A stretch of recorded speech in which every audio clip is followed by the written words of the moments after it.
chapter was chapter 12, Stress and Success in Family Life. For like, we first talk about the varied images of families. Like, there's no specific type of family. Like, everyone has a different type of family. They can have a bunch of children, or like one child. They can go on marriage or not. Even the same sex. It could be different sex. They could be married, not married. Like, there's a whole spectrum of different families, and there's just never just one type. So families can vary definitely in their makeup, and each variation can have an effect on the socialization of their children. Although there are different types of families, all families have one thing in common, and it's stress. All families experience stress. Stress is not new. Everybody knows that. It's been around for a while, but stress has been getting worse lately with how times have rapidly been changing. And families can't be taken out of their cultural context. It's important to recognize the cultural imperatives of families to determine which competencies is appropriate to foster in the children. So when a family isn't functioning well, raising a child is difficult. So, and then that's where the cause is. That's where it's turned to be concerning. However, the definition of a functional family varies from culture to culture.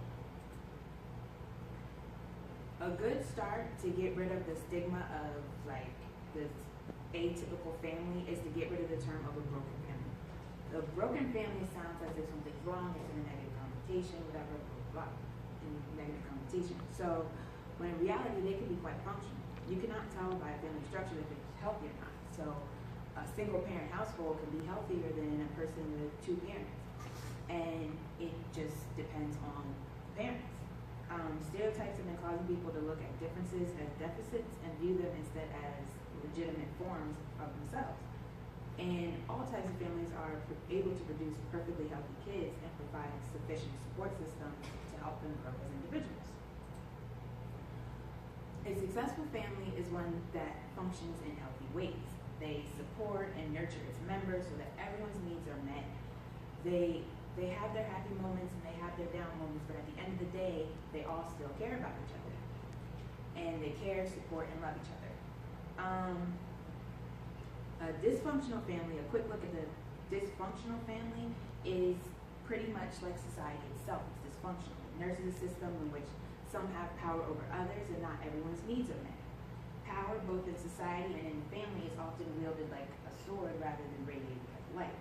Privilege and hierarchy, which is reflected in both families and society, can often stop us from being people we really are. The power is taken from us.